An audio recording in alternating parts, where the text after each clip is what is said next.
I recently, and you watch about this in the parenting series, we had a scare, my daughter and I, that landed us in Sick Kids Hospital in Toronto for 5 days. And day one was scary. The remainder of the days were less so. And I did lots of reflecting and thinking about how I saw the world differently and what I could learn from this incredible place and how they were responding to Sienna.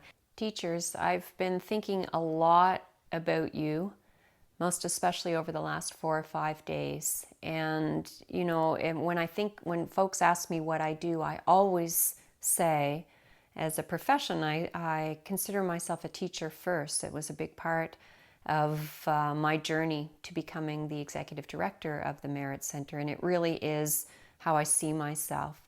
I've never experienced the kind of polarizing perspectives on what teachers need to do like I am seeing right now, and I'm seeing it in social media. I'm hearing it in my own circles. I'm seeing it in the news, and it makes total sense when you realize that under excessive stress, which how could that not be the case right now with the pandemic? Even if you're in a place, and lucky enough to be in a place like I am, where the COVID-19 rates are very, very low, it's still the fear of it and the watching what's happening in the world and perspectives on what needs to happen. How could it not be fragmenting us and pulling us apart in perspectives? Educators, first thing I want to say is thank you to all of you. I know that right now you are all working towards going back to school in some sort of way. And I know with that comes stressors of all kinds. And I will get into those in a few moments, but I just wanted to say thank you first of all.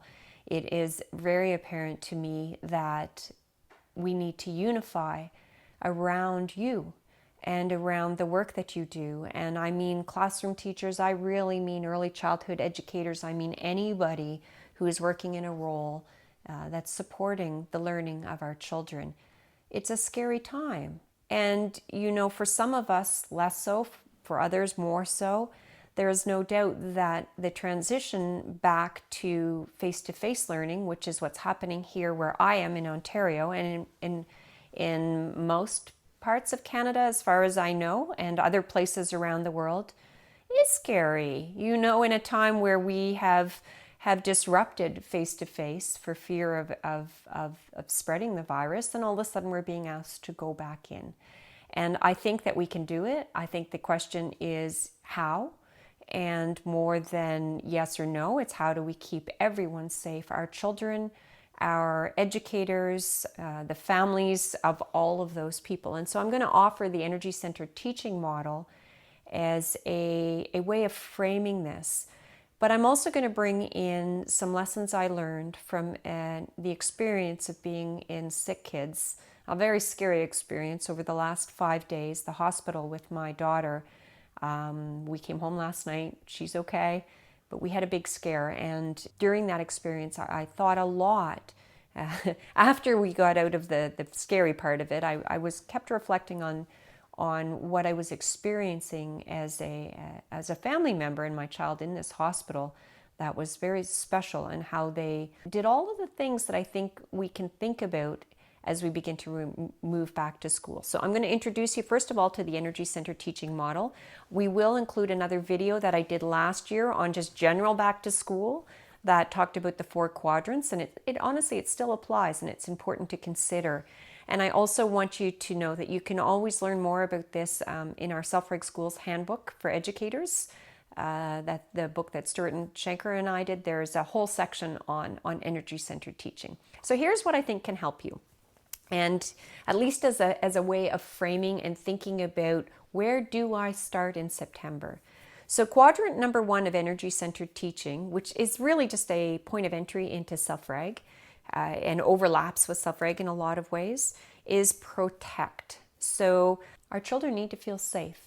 And we do that through co-regulation.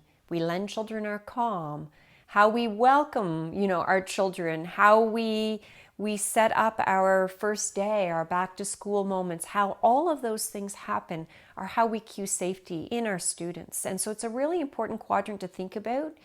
What is safe, what looks safe, and what feels safe. And we're not just talking about the idea of safety or the psychological idea. From Self-Reg perspective, it's that neuroceptive safety, the part of the brain that really is a risk management. It's always looking for risk. And how can we reduce that? And what are the signs? It's not just the things that we do as an educator, it's the things that we see as an educator and feel in the students themselves. So cueing safety, it is the foundation. If you don't feel safe, you certainly can't get to learning math. You certainly can't get to, the healthy conversations that might be part of the relationship building in the classroom, because you're the vigilance of feeling unsafe. And so we need to recognize that this will be different for each student and each context. So the second quadrant of energy-centered teaching is connect, relationships. And so relationships matter, and we know that. This is talking in Self-Reg, we talk about the interbrain, which is that brain-to-brain connection. We also talk about, you think about limbic contagion, if you've ever thought about how anxiety might spread throughout a group of children, so can joy. So how can we actually build those relationships? Because they're going to be crucial for all children, and some more so than others. And you might say, I keep hearing, well, PPE, we can't build the relationships with the mask on, and that's just not so. So I told you that my daughter had been in the hospital for 5 days. We had so many people in and out, and all of them had PPE, the full body PPE with the shields, because we were worried about a COVID-19 diagnosis. She didn't have it, but we were worried about that. And she built tons of relationships. How? Well, the same way we always do. They did it through, the tone of voice, through asking questions, through saying, how are you? You could see the smile lines in the eyes, beginning to recognize the individual. There was little jokes and ways that some of the nurses, for example, built relationships with Sienna. And you can do it. I know it's more challenging. We've talked about strategies. We have a number of strategies around PPE that you can consider to help especially young children realize that's you behind the mask and all of these sorts of things. But the key is really the how. So of course you can build relationships even with all of this gear. And how can we do it? And how am I going to recognize it in the children, and making that a real priority? The third area of the energy-centered teaching is collect. This is where we really are gathering our understandings about self-reg, so understanding stress and recognizing it in student behavior or the moods and the things that we're seeing. But it can really apply here. One of the things I learned about from the hospital experience was that, this scare that we had with Sienna, they were worried she had post-COVID, so that's the multi-system inflammatory disorder. And so all of you can imagine they were monitoring heart rate and blood pressure and breathing and all of these different systems. And so taking a million different tests, and she had an echo and she had x-rays. And so data, all of that is data.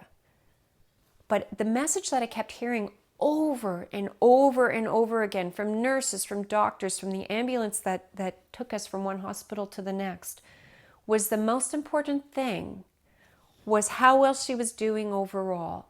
So think how holistic that is.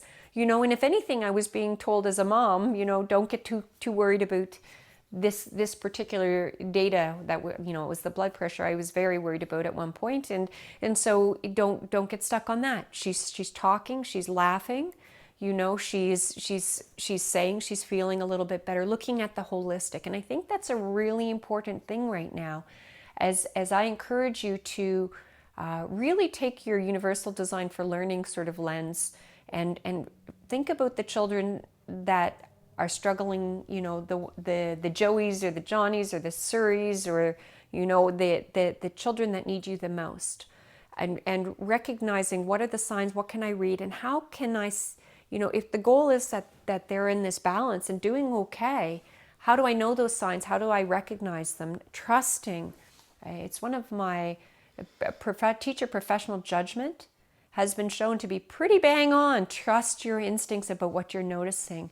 And if you're noticing they're not doing so well, go back, protect. Do they feel safe? How do I know? What are the signs? It's not just what they tell you. And oftentimes it's not about words. And then back to that connect. Do I really have that relationship? Does this child really feel safe here and connected? That co-regulation is key. And the fourth one is using the Self-Reg step 2 or practice 2.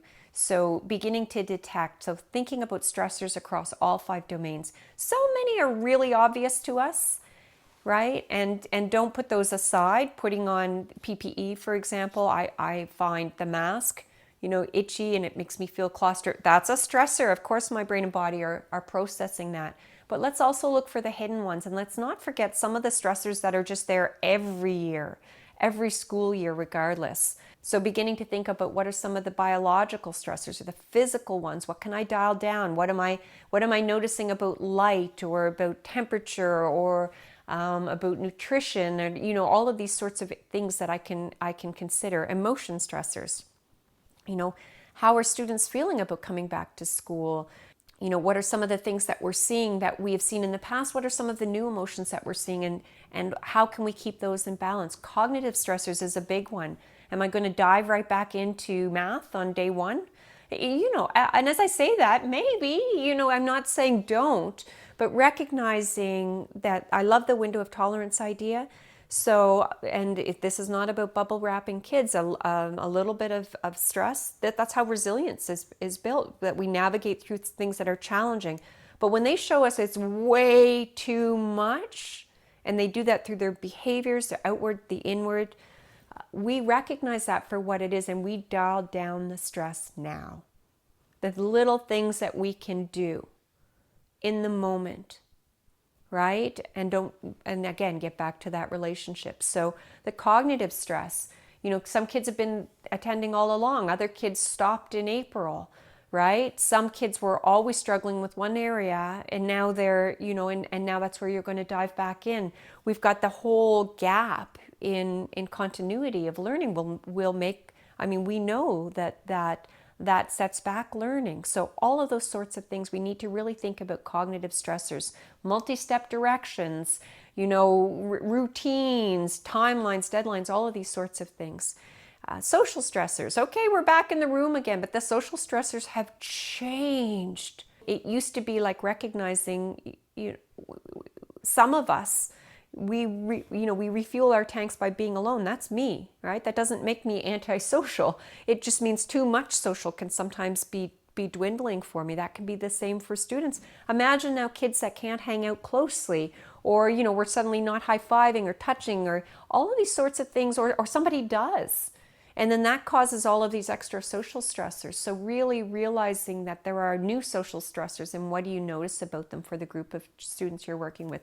And pro-social, empathy, taking on the stress of others, guilt, right? It can be also worry about what other people are thinking about you in all of these sorts of areas. These are areas of stress for students.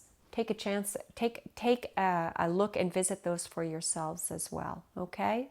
So I have just one last piece of advice that I'm going to share with you that I was really reflecting on, what can educators do now as they plan towards the new school year. So I encourage you to write down some questions that you might mull or reflect on over the next little while that are, I would call them strength-based.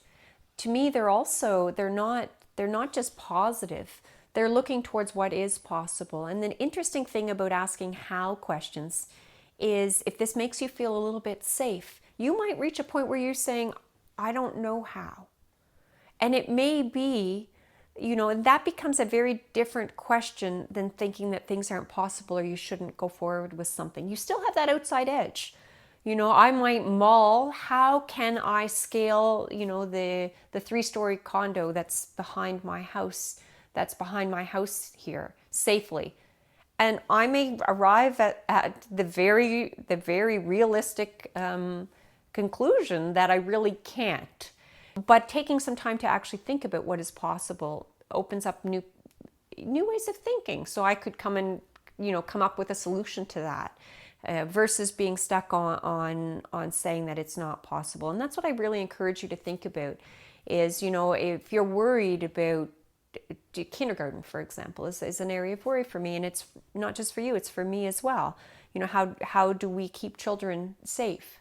How do we go forward in Ontario with the kindergarten curriculum structured the way it is, when that goes contrary to some of the things that we're supposed to be doing in terms of keeping children safe? These are real problems.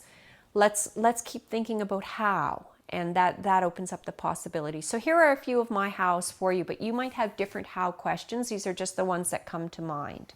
Remembering that you are an expert in pedagogy and how children learn, and to keep that in mind as you're planning forward. It applies now just as much as it did a year ago when you were planning. So one how question that I wrote down when I was trying to think for myself about the hows. How can I move beyond the PPE? And I don't mean physically move beyond. I mean move beyond the barrier of the idea of being in PPE, a mask at minimum, and get back to the pedagogy. So what are some of the things that I need to do, be, say, consider and reflect on that can help me move past that sticking point to thinking about children's learning? What do I know about how learning happens, and how can I honor that while still operating within the boundaries of the expectations I have on me that come from above and are about keeping children, students, and you safe? How can I still think about the pedagogy and honor how learning happens? What are the rules that I must follow? So what is the box that I have to follow, and how can I work within those and yet still feel well-being, still feel well, and see my students doing well too? I'm a big believer in advocating and pushing boundaries and standing up for the things that we believe in. And then at a certain point, even all through my career, there's lots of things that I was part of in a school that would not have been my first choice. And I advocated quietly behind the scenes for things to change or be done differently. But then once they were going forward in that way, it was what it was. And so then I worked within those boundaries and went back to what was really important. And know that when I say your understanding of pedagogy, that you and I know that in education is also about relationships. It's also about connections. It's not about just the academic pieces. That is all interconnected and linked. And the students, the families, our communities, and our society need to look towards you, and to honor that knowledge and that expertise that you have. And the final thing that I'll say is educators, your well-being really matters. It matters for our kids and our students, and their learning. It matters for you, and you matter. You have chosen a career that's committed to the well-being of others and human development. It's a noble career, and I want to thank you for everything you do. Honor yourselves. The 5 steps of Self-Reg can be a great process and a way of working through and living through the next school year, the next couple of months. You can certainly learn how to do this through the handbook. We have lots of stuff free and available online as well. Recognizing, reframing behavior, noticing those moments when you're not your best self. How can you reframe it and recognize it as happening within a context, within a brain-body state? Recognizing and reducing the stress that you can. There's some things you can't. So how can we work around those, we adapt to those, but some of the things you can. A big one that I do is just saying no sometimes to certain things in my personal life, or making sure that I get a good sleep is something that I guard very carefully, because that one thing makes a really huge difference. So recognizing and reducing stressors, becoming stress aware, notice when you're not your best self. I had a moment like this last night, coming back from the hospital, and I was like in a frantic clean up the house around, it was just things that did not matter. It was a sign of a whole bunch of things. But arriving home, overtired, exhausted, had been very worried, and recognizing those signs when they come.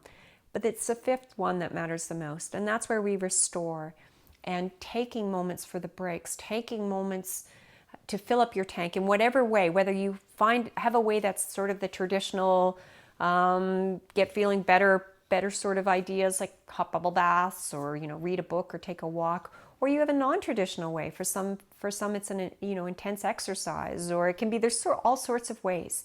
But really valuing that is one of the most important, the most generous thing that you can do for yourself, your family, the students that you teach, is really prioritizing your well-being, and not just the coping, but the humaning, the being, not the doing, So thank you for everything that you do, and thank you for taking this journey with our students as many of us transition back into a face-to-face version of schooling.